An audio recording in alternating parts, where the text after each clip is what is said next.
শুনানি পর্যন্ত আপনার বিরুদ্ধে কোনো পদক্ষেপ নিতে পারবে না রাজ্য পুলিশ আগামী বুধবার পর্যন্ত। মহামান্য আদালত কাছে আমরা দ্বারস্থ হয়েছিলাম, সেখানে আজকে সময়ের অভাবের জন্যে হিয়ারিং হয়নি। উনি একটা ভার্বাল অর্ডার দিয়েছেন, সেই অর্ডার অবধি বুধবার অবধি স্পষ্টভাবে বলে দিয়েছেন পিপিকে কি কোনো রকম কোনো কিছু করা যাবে না। মৌখিকভাবে জজ সাহেব বলছেন তো মৌখিক বলুন বা যাই বলুন, উনি ওখানে পিপি গিয়ে অ্যাকসেপ্ট করেছে কি না ঠিক আছে, আমরা 4 তারিখ বুধবারে হিয়ারিং ফিক্স হয়েছে। বুধবারই 9 তারিখ পড়বে, এমন বুধবার 9 তারিখ। রামনবমীতে ময়দানে নামছেন? নিশ্চয়ই রামনবমী ময়দানে নাম না নাবার কি আছে, রামের সঙ্গে হনুমান থাকবে না তো কে থাকবে? আপনাকে এর আগে পাঁচবার ব্যাক টু ব্যাক নোটিশ, আজকে আপনি যখন ফিরছেন দিল্লি থেকে তার কিছুক্ষণ আগে আবারও জগদ্দল থানার তরফে নোটিশ দিয়ে। হ্যাঁ, এই আবার একটা নোটিশ এসছে।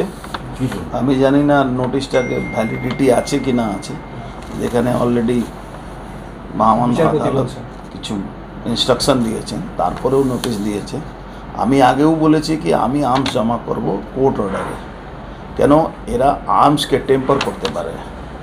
যখন এরা আমার আর্মসকে টেম্পার করার জন্যেই বারবার এরা আর্মস চাইছে। আমি একবারও বলিনি কি আমি আমার আর্মস জমা করব না, কিন্তু আমি বলেছি আমার আর্মস জমা করব অর্ডার, কোর্টের অর্ডার উপরে, কোর্ট অর্ডার দিলে আমি আর্মস জমা করব।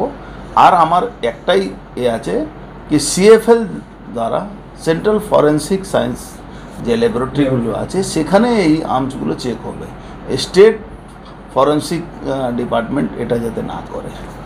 আমার আর কোনো এর মধ্যে নেই, আমি আর্মস জমা করতে রাজি আছি, বাট সেন্ট্রাল ফরেন্সিক থেকে এটা এক্সামিনেশন হবে।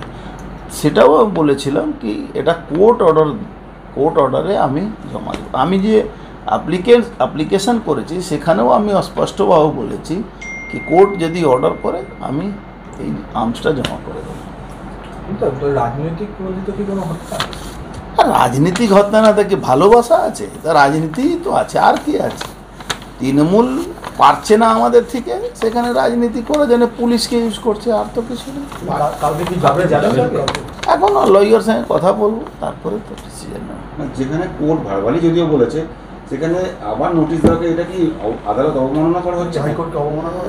এটাও তো আপনাদের যে ভিডিও ফুটেজ পেয়েছি আমি, যারা এসছে এই নোটিশ দিয়েছে, এটাও হাইকোর্টে আমার লয়ারদেরকে দেব। ওরা এটা নিয়ে দৃষ্টি আকর্ষণ করবে কোর্টকে, কোর্ট যেটা ভালো বুঝবে সেটা ডিসিশন নেবে।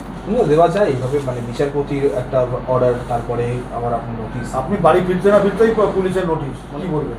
সেটা আমার থেকে একটু ভালোবাসা বেশি আছে, তার জন্য এসব করে।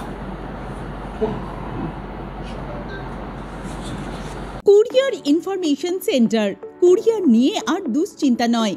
আপনি কি কোনো কিছু কুরিয়ার করেছেন কিন্তু সেই পার্সেলটা কোথায় আছে বা কবে পৌঁছবে কিছুই জানেন না?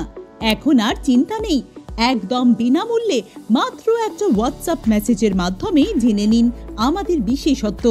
সম্পূর্ণ বিনামূল্যে পরিষেবা, কোনো চার্জ ছাড়াই কুরিয়ারের সর্বশেষ আপডেট, সহজ এবং দ্রুত সমাধান। শুধুমাত্র একটি হোয়াটসঅ্যাপ মেসেজেই সমস্ত তথ্য, বিশ্বাসযোগ্য এবং নির্ভুল তথ্য, সঠিক ও আপডেটেড কুরিয়ার ট্র্যাকিং তথ্য, সম্পূর্ণ গাইডলাইন। কুরিয়ার পাঠাতে চান? কুরিয়ারের মূল্য কত হবে? আপনার এলাকায় কুরিয়ার পরিষেবা জানতে চান কোন কোন কুরিয়ার সার্ভিস আছে? আমরা জানাবো। কুরিয়ার পাঠাতে সাহায্য, কোথায় এবং কিভাবে পাঠাবেন সেই বিষয়ে সঠিক গাইডলাইন, মূল্য সম্পর্কে তথ্য, কুরিয়ারের খরচ কত হতে পারে তা জানার জন্য মেসেজ করুন। কিভাবে পরিষেবা পাবেন? আমাদের হোয়াটসঅ্যাপ নম্বর 9477020557 মেসেজ করুন। কুরিয়ার ইনফরমেশন সেন্টার, সহজ, দ্রুত এবং বিশ্বাসযোগ্য কুরিয়ার তথ্য পরিষেবা। কুরিয়ার নিয়ে চিন্তা নয়, সমাধান এখন হাতের মুঠোয়।